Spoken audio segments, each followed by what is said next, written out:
Hello po sa inyong lahat. Isang magandang umaga po sa inyong lahat. Ngayon po ay 8 ng June, June 8, 2024 at ang oras po dito sa Los Angeles, California ay alas 8:10 ng umaga. 8:10 na po. Medyo tanghali kasi walang pasok at nalit tayo. Nalit tayo mag-vlog ngayon.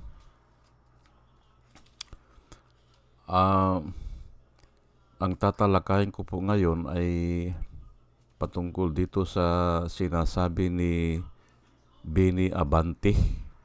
Opo, kasi nakinig ako yung hearing dyan sa Kongreso sa YouTube at may binabanggit siya kay Sil Jokno. Bakit daw hindi sila mag-file ng class suit o tinignan ko ang ibig sabihin ay class action lawsuit. Yun po ang advice ni Benny Abante o tinatanong niya si Sil Jokno. Ay mabuti naman at maganda naman ang sagot ni Sil Jokno. Pero gagamitin ko po ang Biblia. Mali po yung advice ni Benny Abante. Mali. Marami akong verse na makukuha sa Biblia, mali yung advice niya. Maraming verse po, opo. At matagal ko na po tinatalakay ito sa comment section ng mga dyaryo noon, lalo na dyan sa Philippine Daily Inquirer. Pero nga, dahil kulang ang oras po, ay isa na lang portion ang babanggitin ko o isang actually isang Bible verse lang ito pero kailangan ilahad natin yung buo yung kabuuan. Kaya ito na lang muna ang tatalakayin ko. Pero maraming Bible verse, opo, na mali yan, yung tinatanong ni Benny Abante na bakit hindi magsampa sila ng class action lawsuit. At yan po ang tatalakayin ko ngayon. At although na opinion ko lang ito, pero kumuha ako sa Biblia kasi halos lahat po ng opinion ko kinukuha ko po sa Biblia. Opo. Ay okay naman kung sabihin nyo na mali o sabihin nyo na tama ay okay lang naman. Kasi hindi ko naman ipipilit ito Pero mahirap pong pasubalian pag nanggaling po sa Biblia. Opo. At ito nga, kaya pinili ko na mag-stay lang ako dito sa verse na ito para mas maintindihan po natin. Opo. Pero bago ang lahat ay hayaan nyo muna na pasalamatan ko muna yung mga sumusuporta sa vlog natin. Ito po sila si Pussycat, si Doris May, Antonino, Ronel, Ebe Compio, Joey Valenzuela, Third Pangatlo, User NB, Parot Parot, Pabs Naranja, Romel Solier. Salamat po sa inyong lahat. Nang dahil po sa inyo ay ako po ay nagsisikap na mag-vlog araw-araw po from 6:30 to 7 o'clock. Ngayon lang po dahil walang pasok, Saturday at saka Sunday medyo nalilit po tayo. Si Padua Lloyd Trabiel, si Andre Sinario, si Jonah Canao, Rosana Kawili, Ber Orozco, Ernie Caliago, Christine Joranas, Digna Umali, Jolie Antan, Jose Labir Niabot, Andy Gimpaw, Yoser GH, RC Guillermo, Joseph Angelo, Mayra Midayna, Rafael Aquilato, Mayet Hensio, Dio Yanong, Belia Lagueño, Mr. Yang Toy, Emilita Roa, Monica Dongsao, Richard Jamura, User KK, User XQ, Nelson Nukop, Salvacion Akisar, Sinaida San Andres, Joey Chavez, Ramon Junior Rojas, Jael Villarreal, Rose Jack, Jack Norme, Arnel Araujo, Vicente Tablati, Sweet Potato, Coco Goed, Orly Nunez, Estrella Rombano, Arian Mendoza, Nieves Olaveris, Aldrin Impalmado, Malaya Mendoza, Rolando Dordas, Mer Cabrera, Rolando Olivier Mamon ng La Paz, Iloilo, Ana Marie Aldisimo, Eli Casley, Maria Rivera, Marudaan at saka si Manuel Villa. Diwa. Salamat po sa inyong lahat. Nang dahil po sa inyo, ako ay masigasig na nagbablog araw-araw po At ito naman po ang mga vloggers na nire-recommenda ko po sa inyo na ating suportahan at panoorin. Ito po sila si Michael Apasible Bulletin, Attorney Insurrecto, Bunyog Pagkakaisa, Vlogcaster Armandin, Engineer Tutok Kausing, Aling Marie, Mr. Sa Totoo Lang To, Christian Isguera, PMTGR Vloggers, The Action Man, Roy Japan Tours, Divina Apostol, CG Pischay, Kapihan ni Art at Ago, Damjos Journey, Kakamping, Ang Batas with Attorney Claire Castro at saka si Waldi Carbonell. Ugaliin po natin na makinig sa kanila. Opo, at suportahan po natin sila. At nakikita ko po na totoo yung sinasabi nila at para po sa bayan. O sige po, at tayo po ay tuloy-tuloy na ang tatalakayin ko po dito ay hindi ako kumporme doon sa sinasabi ni Bini Abanti na sinasuggest niya na magkaroon na kay Siljukno ng class action lawsuit. Hindi po ako kumporme dyan pero alam ko ito si Bini Abanti ay magaling ito na pastor eh. Opo. Ang mga nagturo po sa akin nung una kong na born again sa Saudi Arabia 1994 to 1996, halos karamihan po doon ay mga Baptist. Pero galing sila sa Bisaya. Opo. Kaya malaki ang kuwan ko sa mga Baptist, ang kuwan ko yung simpatya. At nung muli akong nag-Saudi nung year 2006 to 2007 ay dyan ako sa Al-Kubar, Saudi Arabia. Dati kasi doon ako na born again sa Jubail, Saudi Arabia. Pero mix po yun. Sari-sari po ang nagturo sa akin sa sari-saring relihiyon. Pero ang believe ako sa kanila, hindi sila nag-aaway-away. Opo. Hindi.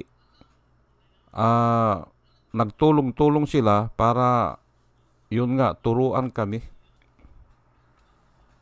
May Jesus is Lord din eh. May mga galing din sa sa Methodist eh.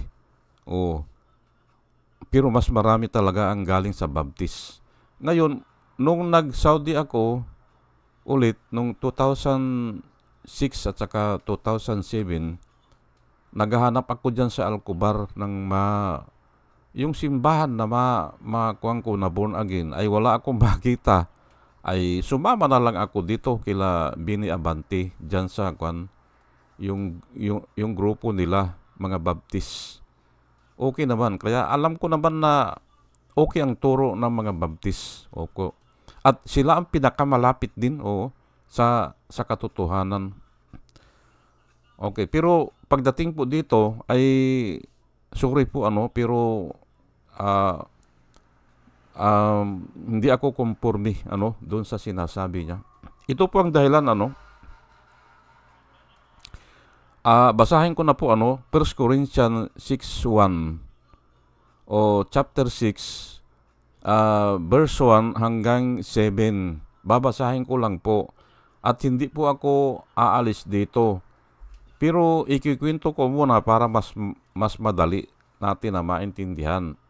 Ito po ay patungkol sa mga brothers against brothers going to court. Ayan po sila ay membro ng isang kongregasyon siguro o ng isang simbahan. Dinidiscourage ni Paul na huwag na kayong pupunta ng korte. Ayan po pero pwede rin i-apply ito sa atin kasi Kristiyano naman tayo lahat eh. Although na hindi tayo membro ng iisang kongregasyon, pero Kristiyano tayo lahat eh. Hindi ba? Pwedeng i-apply ito. Kahit na sa ordinaryong tao, hindi kasi maintindihan ito kung hindi born again talaga eh. At kung minsan may mga born again na nagkakamali din po eh. Opo. Pero okay na, basta ang alam ko, ito applicable ito. Kasi nga, may binanggit dito si Paul, yung mga judges na nababayaran. May binanggit siya dito judges who are less esteemed by the church. Pupunta ka ba dyan? Sabi niya, pupunta ka ba dyan? Ilalahad mo ba ang iyong pagkatao dyan? Kasi sasabihin sa'yo na dalhin mo ito, ipakita mo ito, bubulat-lating ka dyan Yun ang sinasabi po ni Paul. Dito sa New International Version,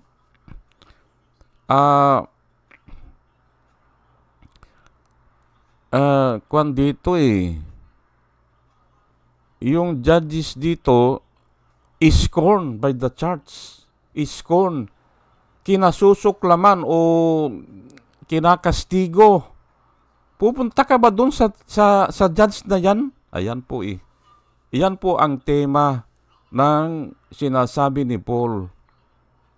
Basahin ko na po, at least alam nyo na po ang ibig sabihin ng kwan na ito, ng ewan ko anong tawag dito, kung paragraph ba ito o pero inuulit ko isa lang po ito isa sa napili ko. Pero marami po na iba-iba ang katuwiran ni Paul. Bakit yun nga, hindi pwede yung ganyan napupunta ka sa judge agad Hindi pwede.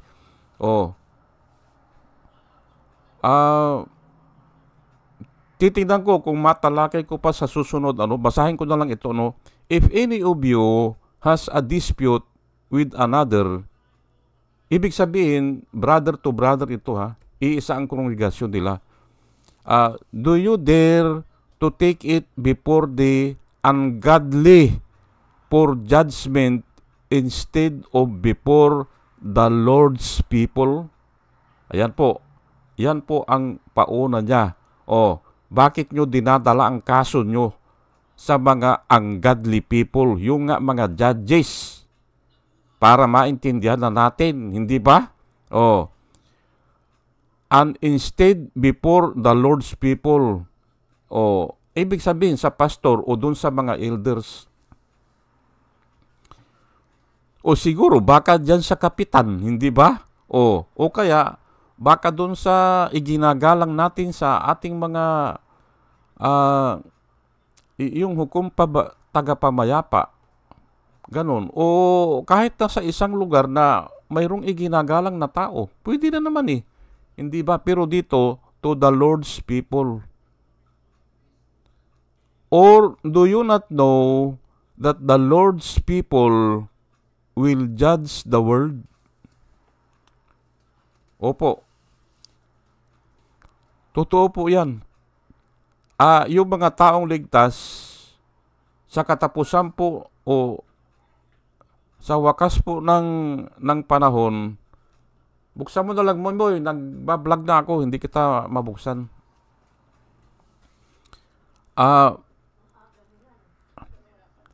Do you not know that the Lord's people will judge the world?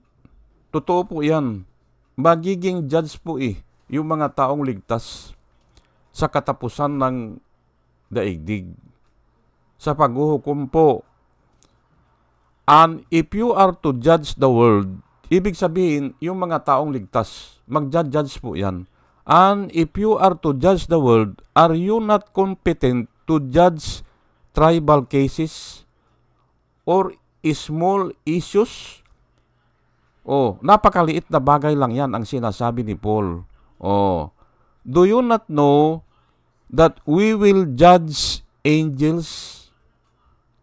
Pati nga mga huhukuman po ng taong ligtas ang mga angels yung mga fallen angels sa katapusan po ng panahon sa judgment day. How much more the things of this life? Nag-aaway-away sila po dahil sa lupa, dahil sa pira, dahil sa boundary, hindi ba? O dahil sa minaltrato, hindi ba? Ito nga ay dahil sa maraming pinatay.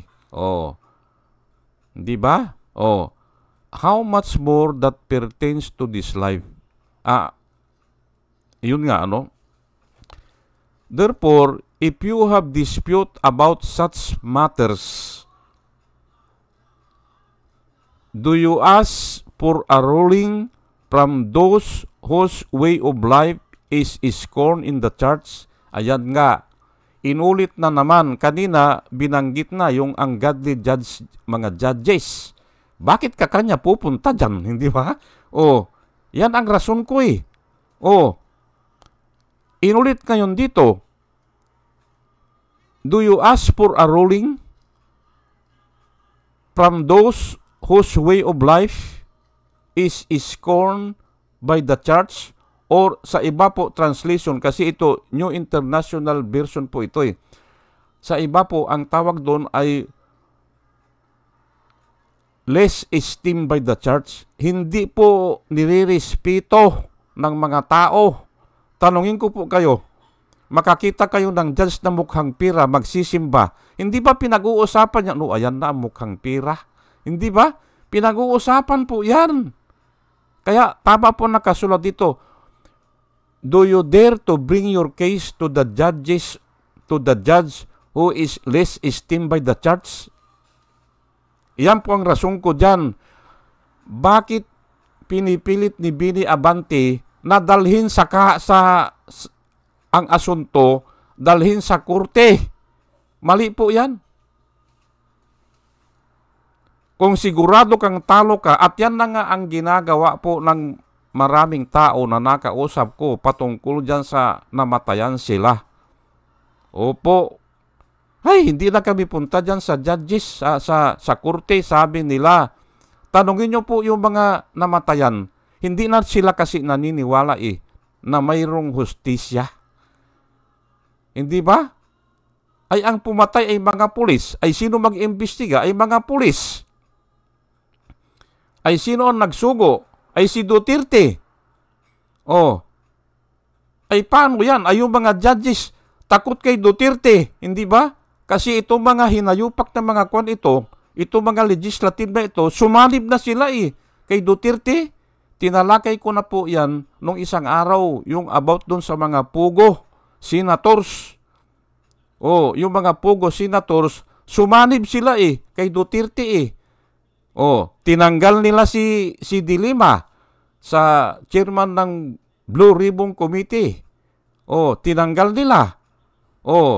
Bago yun. Wala pa nagagawang kasalanan, hindi ba? Wala pa nagagawang kabutihan sa Senado. Tinanggal nila. Kung hindi ba nga hinayupak yan eh. Hindi ba? Tinanggal nila. Pero ang gusto ng mga tao, ang isinisigaw ng mga kandidato, gusto namin pagbabago. O bakit tinanggal nila yung bago? O, ayan po ang nangyayari dyan.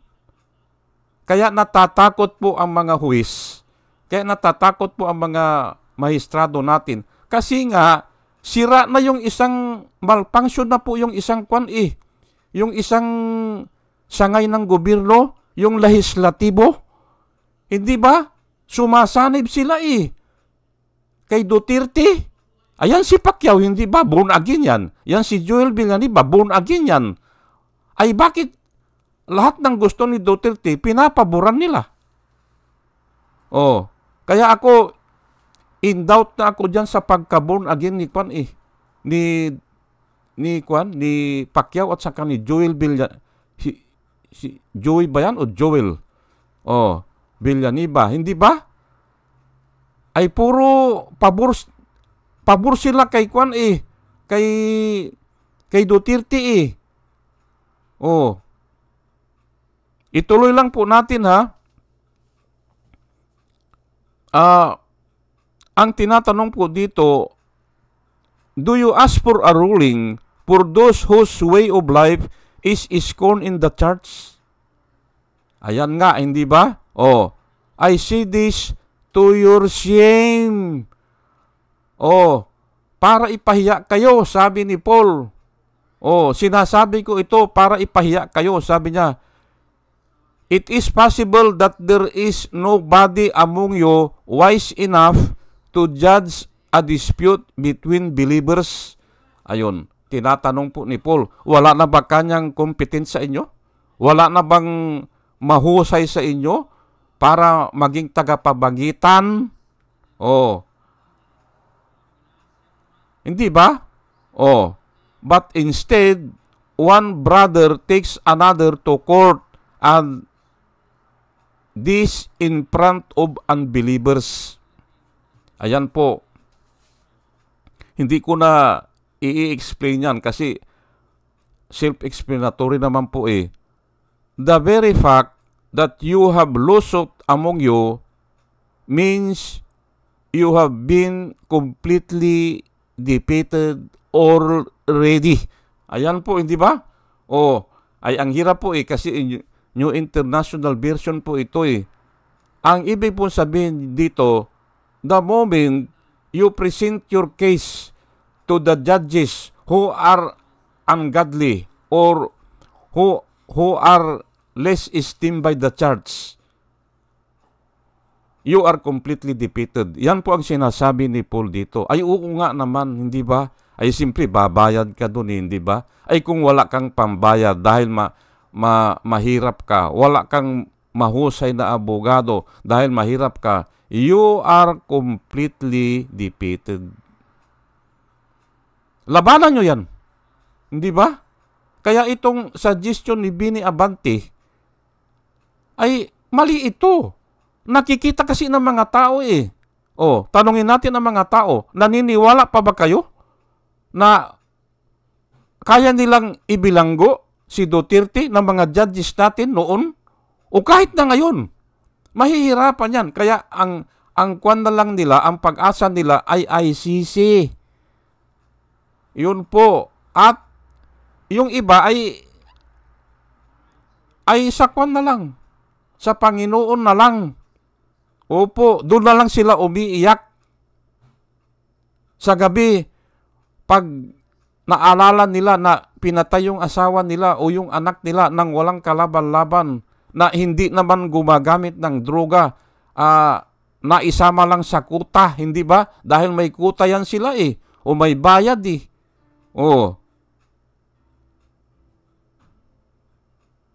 Ang sabi ni Paul, why not rather be wrong? Okay na, pabayaan nyo na.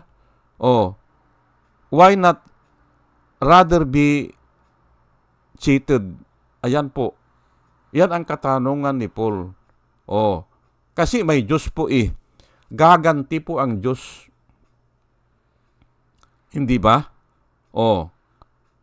maaring itong ICC, ginagamit lang ito ng Diyos para makaganti yung mga tao. Ayan po. Pero ako, hindi na ako naniniwala na kahit na ngayon, kahit na sa panahon ni Bongbong Marcos na siya ang presidente, hindi na ako maniniwala diyan na magkakaroon pa ng hustisya diyan sa local court natin. Hindi na. Kasi mga pulis po ang involved. Halimbawa, yung colonel ay papayag ba yun? Siyempre, papatay yan. Papatay niya yung mga magwi-witness dyan. Hindi ba? Ganun po yan. So, ulitin ko dahil dito sa binasa ko na, ay ngayon, ay basahin nyo po, lalo na sa yung Gideon kasi ang version na kabisado ko at saka yung New King James Version. Mas maganda po doon ang pagkasulat. Why not rather be wrong? Why not rather be defeated? Why not rather be cheated? Hayaan na lang yan. Basta naihayag mo na ang gusto mong sabihin ay, yung anak ko hindi naman kuwan yan hindi naman gumagamit ng droga yan o kaya naihayag mo na nagko-complain ka talaga ay pero yung pupunta ka sa korte na korte na nababayaran ay kayo na po ang magkwan. Kayo na po ang mag-conclusion, hindi ba? Kayo na po. Kaya nga sinishare ko po ito sa inyo. Isa lang ito ay kaya nga kulang ang oras Isa lang po ito. Para mas maliwanag.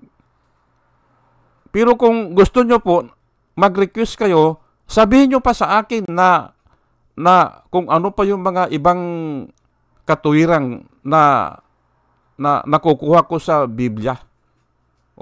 Ayan po sige po at dinadalangin ko po sa ating pakikinig, sa ating pong talakayan ay may nakukuha tayo na wisdom na nanggagaling po sa Panginoon. Hindi ba?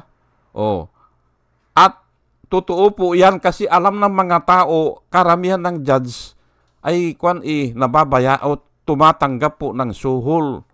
Ayan po ang nakasulat sa Biblia. Mga judges, huwag kayong tanggap suhol. Ano ang sinasabi naman sa mga pulis? Si Kristo mismo.